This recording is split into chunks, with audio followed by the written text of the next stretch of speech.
Assalamualaikum warahmatullahi wabarakatuh. Waalaikumsalam warahmatullahi wabarakatuh. Selamat siang Anda semua.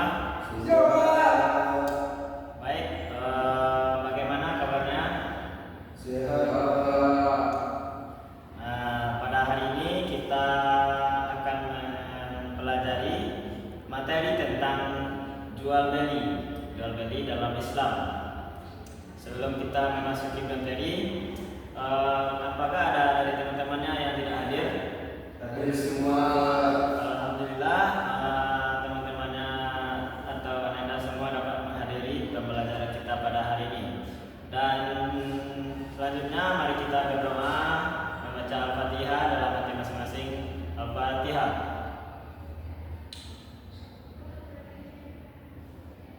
Selesai. Selanjutnya kita mulai dari pengertian jual beli. Jual beli ini adalah pertukaran harta dengan harta yang disertai dengan akad ataupun akadnya itu ijab qabul. Tukar menukar ini dilakukan secara mutlak. Apakah ada Anda semua yang pernah melakukan jual beli? Pernah Pak. Hendra pernah jual beli apa saja yang pernah dilakukan? Jual cabai Pak. Sudah bisa menjual cabai. Pernah beli baju di pasar? Pernah Pak. Berarti sudah bisa melakukan tawar-menawar dengan orang yang di pasar kan? Sudah Pak. Jual beli dalam Islam ini memiliki beberapa rukun. Yang pertama itu harus ada penjualnya. Yang kedua harus ada barang yang dijual. Diulangi, yang pertama itu harus ada penjual dan pembelinya. Yang kedua harus ada barang yang diperjualbelikan. Yang ketiga itu ada alat tukar sebagai pengganti barang yang kita beli. Dan yang terakhir itu harus ada ijab dan kabul. Penjual dan pembeli ini disebut juga akidain. Kalau kita berjual beli itu kan kalau hanya ada satu saja penjual, berarti kan tidak terjalin jual beli tersebut. Selanjutnya barang yang dibeli ataupun barang yang dijual. Sebagai di dalam transaksi jual beli harus ada benda atau barang yang diperjualbelikan. Kalau tidak ada barangnya berarti tidak jual beli namanya. Dan yang ketiga alat tukar pengganti barang. Alat tukar pengganti barang ini bisa dengan, kalau zaman dahulu itu kita dikenal dengan namanya barter. Barter ini ada yang tahu apa itu barter, Badri? Sorry, barang Pak. Betul ya. Barter ini bertukar barang dengan nilai ataupun jumlah yang sama. Misalnya orang ke pasar ingin membeli pisang, namun dia punya ikan. Dia menawarkan ikannya kepada orang yang punya pisang ini. Bapak mau menukar pisangnya dengan ikan saya? Kalau bapak yang mempunyai pisang itu menjawab mau, berarti telah terjadi pertukaran atau jual beli di situ. Namun pada saat ini telah terjadi evolusi atau zaman semakin maju. Orang-orang sekarang itu menggunakan alat tukar. Apa alat tukar sekarang, Men? Uang Pak. Ya, uang. Sekarang kita berjual beli itu menggunakan uang. Dan yang terakhir ijab kabul. Rukun yang terakhir ini adalah yang terpenting, yaitu ijab dan kabul. Seperti yang dicontohkan tadi, seseorang itu membeli. Contoh ijabnya itu seseorang membeli baju misalnya kan. Bapak, saya membeli baju ini, berapa harganya? Dan penjual menjawab, baik, harga baju ini 50.000 misalnya. Nah, telah terjadi di sana jual beli. Selanjutnya yaitu syarat jual beli. Syarat yang pertama yaitu orang yang telah balik dan berakal. Bagaimana kalau orang yang belum balik dan berakal itu melakukan jual beli, Badri? Dia tidak bisa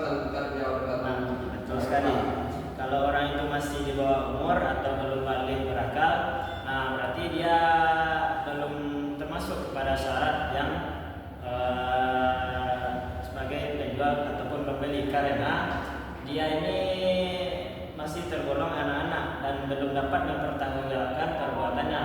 Tapi kecuali misalnya Amir masih berusia 2 tahun, nah lalu ibunya menyuruh membeli garam ke warung kan, nah itu dapat terjadi jual beli yang sah karena Amir telah disuruh atau ada perintah dari ibunya yang sudah balik. Selanjutnya syarat pembeli. Pembeli ini bukan seorang pemboros atau orang yang suka menghambur-hamburkan uang atau membeli barang yang tidak penting untuk bagi dirinya. Karena jika pembeli yang suka menghamburkan uang ini membeli barang yang tidak penting atau boros, itu dapat terjadi jual beli yang tidak sah karena tidak ada faedah baginya. Selanjutnya syaratnya yaitu tidak ada paksaan antara kedua belah pihak. Maksudnya di sini seorang pembeli ini tidak dipaksa untuk membeli dan seorang penjual tidak dipaksa untuk menjual. Semua terjadi karena keinginannya masing-masing. Selanjutnya ada syarat barang yang diperjualbelikan. Sebelumnya apakah ada yang ingin ditanyakan atau ada yang tidak paham? Tidak, Pak. Sepertinya Ananda terlihat lesu di siang hari ini. Kalau kita Bapak tanya sedikit dulu ya. Kalau Bapak tanya bagaimana kabarnya, Ananda jawab alhamdulillah luar biasa, Allah Akbar dengan semangat ya. Ya, Pak. Baik, kita coba ya. Bagaimana kabarnya Ananda? Alhamdulillah luar biasa, Allah Akbar. Baik, kurang semangat ya, kita ulang lagi ya. Bagaimana kabarnya siang ini adalah?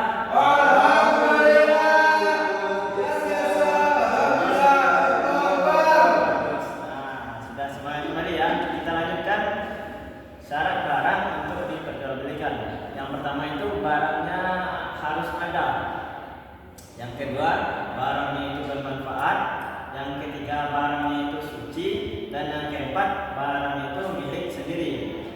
Barang yang ada ini dimaksud juga dengan barangnya itu diketahui. Dan tidak boleh kita memperjualbelikan barang yang belum diketahui. Misalkan Amir membeli motor kepada seseorang, tapi orang itu tidak menyebutkan motornya seperti apa, motor itu di mana, apakah ada rodanya atau tidak. Namun Amir sudah terlanjur membeli. Ini bukan termasuk syarat barang yang diperjualbelikan karena barangnya itu tidak ada atau tidak diketahui. Selanjutnya barangnya itu bermanfaat. Kalau barang tidak bermanfaat ini contohnya kita membeli sampah yang, kalau misalnya sampah yang banyak itu bisa dikelola kan. Misalnya ada orang yang membeli sampah yang tidak berguna, hanya untuk disimpan saja, tidak ada faedahnya. Ini tidak termasuk kepada syarat yang diperjualbelikan. Selanjutnya barang ini harus suci. Barang ini harus suci dan maksudnya ini tidak haram karena haram dari zatnya, dari bentuknya ataupun dari nilainya. Selanjutnya barang ini milik sendiri. Maksudnya ini tidak mungkin barang yang kita perjualbelikan ini milik orang lain ataupun milik bersama, karena barang yang milik sendiri ini dapat kita pertanggungjawabkan terhadap barang tersebut yang telah kita jual perjualbelikan. Selanjutnya alat tukar yang digunakan ini adalah alat tukar yang disepakati pada tindakan jual beli. Karena kalau misalkan tidak semua orang melakukan jual beli dengan uang pada zaman dulu, ada juga dengan hal-hal yang mereka sepakati. Misalkan pada sekarang kan banyak menggunakan uang elektronik ataupun sejenisnya, tidak dengan uang fisik. Berarti misalkan orang ini membeli baju, nanti uangnya saya transfer ya Pak. Berarti kan mereka sepakat menggunakan uang elektronik. Selanjutnya macam-macam jual beli. Jual beli ini terbagi kepada 3 macam. Yang pertama yaitu jual beli yang sah, yang kedua jual beli yang terlarang, dan yang ketiga jual beli yang sah tapi terlarang. Jual beli yang sah ini adalah jual beli yang terpenuhi rukun dan syaratnya. Contohnya rukun dan syaratnya telah disebutkan tadi kan. Selanjutnya jual beli yang terlarang. Jual beli yang terlarang ini ada beberapa. Yang pertama itu jual beli ijon. Jual beli ijon ini contohnya itu seseorang membeli buah manggis yang belum baru berbunga. Manggis itu sudah dibelinya oleh orang dan pemilik sudah menjualnya. Berarti kan belum tampak hasil buah tersebut dan apakah buah tersebut nantinya banyak hasilnya ataupun gugur daunnya bunga itu. Itu kan belum jelas buah itu. Jadi ini termasuk kepada jual beli yang terlarang. Selanjutnya jual beli barang haram. Apa saja contoh jual beli barang haram, Badri? Pak, seks Pak. Ya bisa jadi ya, karena contohnya ada misalnya orang yang beli narkoba atau sejenisnya atau Aduh Pak, apa namanya tuh? Dia beli apa Pak? Wanita. Itu termasuk keperdagangan orang. Itu sangat diharamkan dan sangat dilarang ya. Tidak hanya di dalam agama namun dalam aturan negara juga dilarang. Selanjutnya jual beli yang belum dimiliki. Sama dengan syarat barang tadi kan, barang ini harus dimiliki dulu. Misalkan barang ini nampak barang-barang kan, terus kita posting di media sosial kalau kita menjual barang ini. Padahal barang itu kita tidak memilikinya. Ini jual beli yang terlarang. Selanjutnya jual beli sah tapi terlarang. Yang pertama yaitu jual beli yang dilakukan pada saat sholat Jumat. Pada saat orang laki-laki yang melakukan, khususnya pada laki-laki ya, dia itu melakukan jual beli pada saat orang khutbah dan sholat Jumat. Ini termasuk jual belinya sah tapi ini sangat terlarang karena itu saatnya waktu Jumat. Selanjutnya jual beli dengan cara menghadang di jalan. Contohnya gini, seseorang ini kan mau pergi ke pasar untuk menjual barang dagangannya, namun ada orang yang menghadang di jalan ingin membeli barang tersebut. Ini jual belinya sah tapi terlarang karena ini dapat menimbulkan ketimpangan harga. Pada jual beli orang yang menghadang di jalan ini kan penjual itu belum tahu berapa harga pasaran yang harus dijualnya, bagaimana kualitas dengan harga yang sekian. Ini jual belinya sah tapi terlarang karena belum jelas berapa harga pasarnya. Selanjutnya jual beli dengan cara menimbun barang. Menimbun di sini maksudnya itu contohnya membeli barang dengan jumlah yang banyak sehingga mengurangi peredarannya di pasaran. Jadi peredaran barang tersebut kurang, otomatis harganya akan naik. Jadi orang sulit mencarinya. Dan ketika harga sudah naik, dia menjual barang tersebut kembali dengan harga yang tinggi. Ini jual beli yang sah tetapi ini terlarang.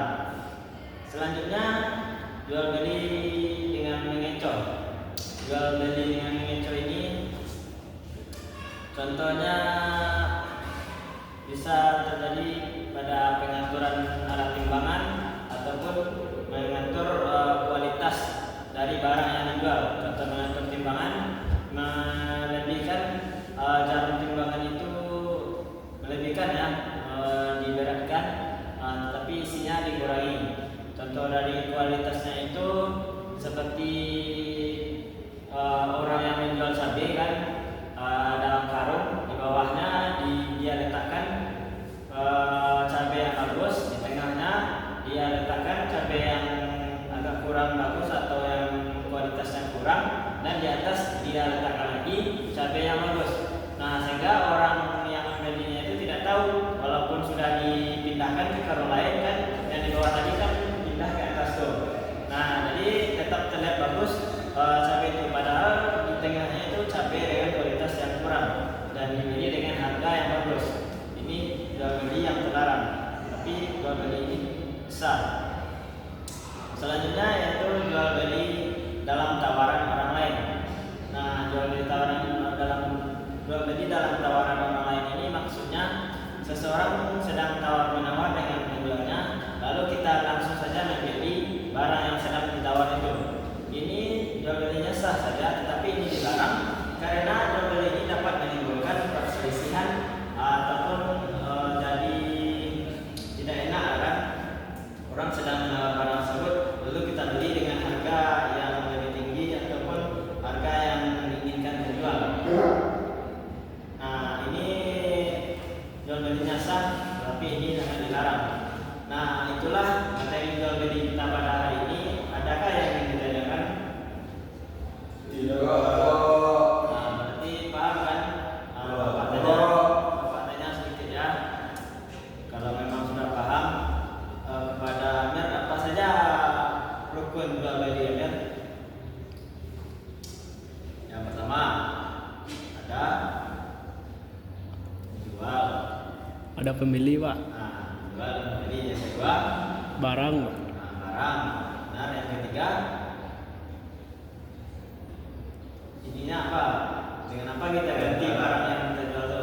Uang. Nah, benar Indra, dengan alat tukar ataupun dengan uang. Yang terakhir apa yang penting dalam jual beli ini? Kesepakatan. Sadar, Pak. Beli, Pak. Nah, bisa jadi Kalau yang tepatnya itu ijab dan kabul. Berarti ini kesepakatan antara penjual dan pembeli. Kepada apa lagi kita tanya? Syarat jual beli ini apa berarti? Yang pertama, berakal. Yang kedua,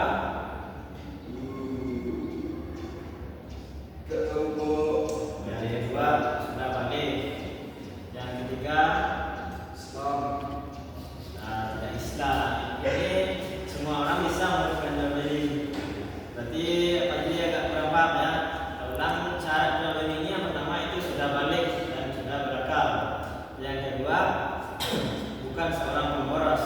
Dan yang ketiga itu bukan paksaan. Nah, dapat kita simpulkan jual beli ini adalah pertukaran harta dengan harta yang disertai dengan akad ijab dan kabul, tukar menukar secara mutlak. Nah, jadi rukunnya itu adalah harus ada penjual dan pembeli, harus ada barangnya, harus ada alat tukarnya, dan yang terakhir harus dilakukannya ijab dan kabul. Kalau ada yang kurang dari rukun itu berarti jual beli ini tidak sah atau tidak terjadi jual beli sana. Syarat jual beli orang ini balik, berakal, bukan pemboros, dan dilakukan bukan dengan paksaan. Syarat barangnya ini harus diketahui barangnya itu bermanfaat, barangnya itu suci, dan yang paling penting barangnya itu milik sendiri, bukan milik orang lain ya. Dan ada 3 tadi macam-macam jual beli yang sah, jual beli yang terlarang, dan jual beli yang sah namun terlarang. Nah, sekian dulu materi kita pada siang hari ini. Semoga Anda dapat memahami dengan baik dan